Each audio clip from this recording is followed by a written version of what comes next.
Martial God Asura Chapter 1 Bahasa Indonesia. 1. Murid pelataran luar sekte. Malam, bulan bundar menggantung tinggi dan bintang-bintang memenuhi langit. Namun, di dalam sungai bintang, ada lampu 9 warna yang tertinggal di antara mereka dan mereka sangat menyilaukan. Tanda-tanda abnormal muncul di langit, yang berarti tubuh surgawi akan turun. Di puncak kota kekaisaran di 9 provinsi, seorang lelaki tua dengan pakaian emas berdiri dengan tangan di belakang punggungnya dan dia melihat ke langit malam. Di belakangnya ada puluhan ribu ahli kota kekaisaran. Mereka semua setengah berlutut seolah menunggu perintah. Bus. Tiba-tiba, lampu mengembun dan membentuk petir 9 warna. Itu datang mencolok dari atas sungai bintang dan langit. Pada saat itu, malam yang hitam menjadi hari yang putih. Bahkan sebelum sambaran petir, tanah sudah bergemuruh dan bergetar hebat. Tapi saat petir 9 warna bertabrakan dengan tanah, itu tidak melakukan kerusakan yang mengerikan. Sebaliknya, itu benar-benar menghilang. Pada saat yang sama, dunia diselimuti oleh malam sekali lagi. Langit malam yang awalnya cerah menjadi sedikit gelap, seolah-olah beberapa esensi penting telah dihilangkan, dan hari-hari yang tenang dipulihkan. Mata lelaki tua itu sangat cerah dan tubuhnya yang bersemangat bahkan gemetar. Dia menunjuk ke lokasi di mana petir telah mendarat, di dalam perbatasan Provinsi Azure, bahwa semua bayi yang lahir malam ini kembali ke kota kekaisaran. Iya Pak. Tanggapan seperti guntur bergema melewati cakrawala dan puluhan ribu ahli kota kekaisaran menuju ke Provinsi Azure. Mereka bersumpah untuk mencari tubuh surgawi dan memberikannya ke istana kekaisaran untuk digunakan. Waktu berlalu. 5 tahun berlalu dengan sekejap dan meskipun orang masih ingat adegan menakutkan tahun itu, tidak ada yang tahu tindakan istana kekaisaran. Di dalam perbatasan Provinsi Azure dari 9 provinsi. Di antara banyak sekolah, sekolah Azure Dragon adalah salah satunya. Hari ini, sekali lagi, itu adalah rekrutmen tahunan murid untuk sekolah Azure Dragon. Ada lautan manusia di luar sekolah. Setiap kali, orang-orang tersibuk adalah murid pelataran luar. Semua tanggung jawab penerimaan untuk sekolah semua didorong ke kepala mereka. Murid pelataran luar. Mereka adalah orang-orang yang melakukan tugas-tugas sulit dan tanpa pamrih. Tidak hanya posisi mereka yang terendah di sekolah, mereka bahkan dipandang rendah oleh orang luar. Alasannya sangat sederhana. Jika mereka adalah murid pelataran luar, itu berarti bakat mereka mengerikan dan sepanjang hidup mereka, akan sangat sulit bagi mereka untuk memiliki pencapaian besar, jadi tentu saja. Mereka dihina. Oi, ada apa dengan sikap ini? Apakah kamu tahu siapa aku? Seorang wanita yang mengenakan pakaian cantik membawa seorang anak laki-laki bersamanya saat dia menunjuk dan berteriak keras pada seorang pria muda. Saya sangat minta maaf. Sekarang sudah larut dan sekolah akan segera tutup. Silakan kembali besok. Wajah lembut pemuda itu masih muda dan lembut, tetapi di antara alisnya, dia memiliki sedikit semangat kepahlawanan. Dia dipanggil Chu Feng. Dia berusia 15 tahun ini dan dia adalah salah satu dari puluhan ribu murid pelataran luar di sekolah Azure Dragon. Meskipun dia adalah murid pelataran luar, Chu Feng berbeda dari yang lainnya. Dia tidak merasa rendah diri dengan orang lain dan dia tidak merendahkan dirinya sendiri.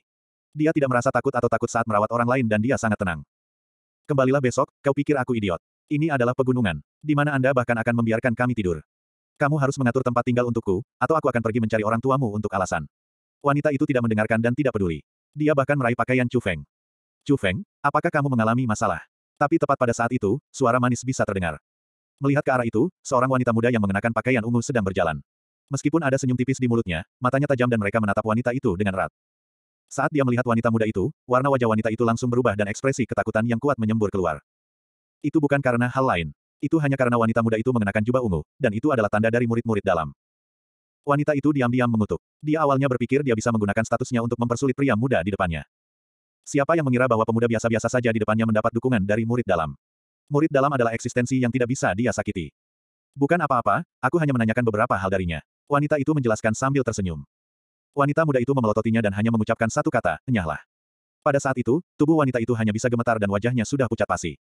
Tapi dia tidak ragu sama sekali. Dia menarik anak laki-laki itu dan dengan cepat pergi, dan di bawah kepanikan dia bahkan tersandung, yang membuatnya terlihat sangat kasar.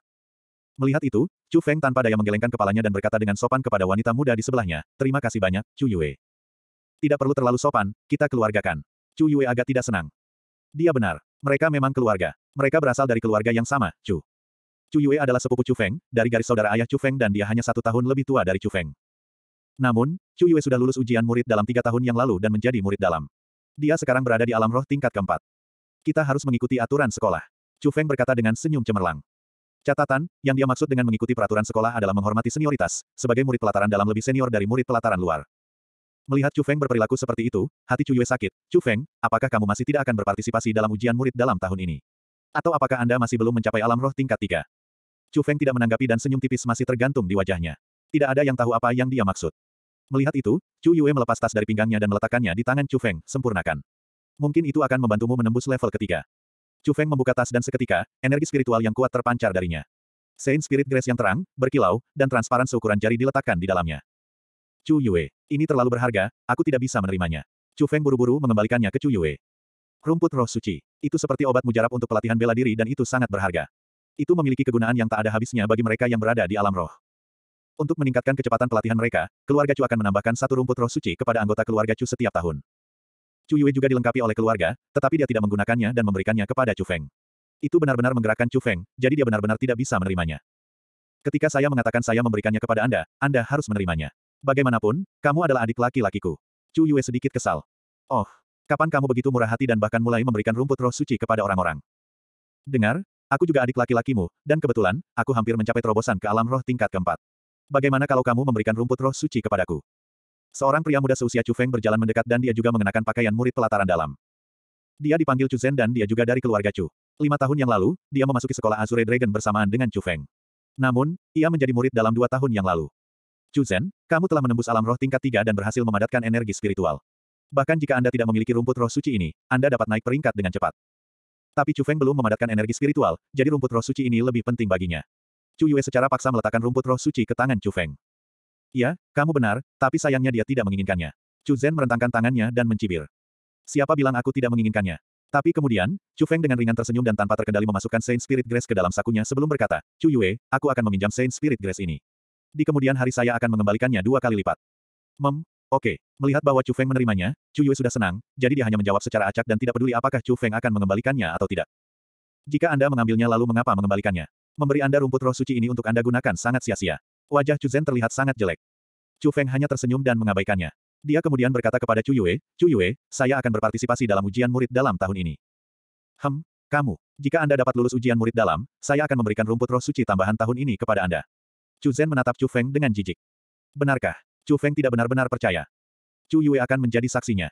Tapi bagaimana jika Anda tidak bisa melewatinya? Maka rumput roh suci yang aku dapatkan tahun ini akan menjadi milikmu. Meninggalkan kalimat itu di belakang, Chu Feng terus melemparkan dirinya ke dalam pekerjaan murid pelataran luar. Chu Zhen, kita adalah keluarga. Mengapa Anda selalu perlu membuat segalanya begitu sulit untuk Chu Feng? Chu Yue menatap Chu Zhen dengan kesal. Keluarga. Chu Yue, kamu harus tahu bahwa Chu Feng bukan bagian dari keluarga Chu kita. Setelah memasuki sekolah selama 5 tahun, dia masih belum lulus ujian murid dalam. Dia benar-benar aib keluarga Chu kami. Di seluruh keluarga Chu, yang mana yang menyukainya? Hanya Anda yang memperlakukannya dengan baik dan Anda bahkan memberikan rumput roh suci Anda sendiri kepadanya untuk digunakan. Chu Zhen benar-benar tidak mengerti. Kamu benar-benar bodoh. Chu Yue sedikit marah dan setelah memelototinya sejenak, dia berjalan pergi. Di sisi lain, Chu Zhen tersenyum. Dia benar-benar senang.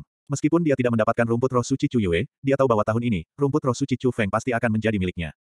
Menjelang malam, di area peristirahatan para murid pelataran luar. Itu adalah kegelapan total. Setelah sibuk sepanjang hari, semua orang sangat lelah dan mereka tidur sangat awal. Hanya kamar Chu Feng yang masih diterangi cahaya. Dia duduk di depan tempat tidur, mengeluarkan Saint Spirit Grace yang diberikan Chu Yue padanya dan bergumam, aku harap Saint Spirit Grace ini bisa membuatmu kenyang. Setelah mengatakan itu, Chu Feng menutup kedua matanya, menjepit rumput roh suci di antara kedua telapak tangannya dan melakukan segel tangan yang aneh. Pada saat itu, energi spiritual di dalam Saint Spirit Grace mulai memasuki tubuh Chu Feng melalui telapak tangannya dan menyatu dengan dantiannya. Pada saat yang sama, suara mengunyah datang dari dantian Chu Feng seolah-olah ada sesuatu yang sedang makan. Jika Anda melihat melalui kulitnya, Anda akan menemukan di bagian terdalam dari dantian Chu Feng, segumpal petir menempati sana. Benjolan petir itu memiliki 9 warna dan setiap warna seperti binatang petir besar. Itu memancarkan aura mengerikan yang bukan milik dunia ini.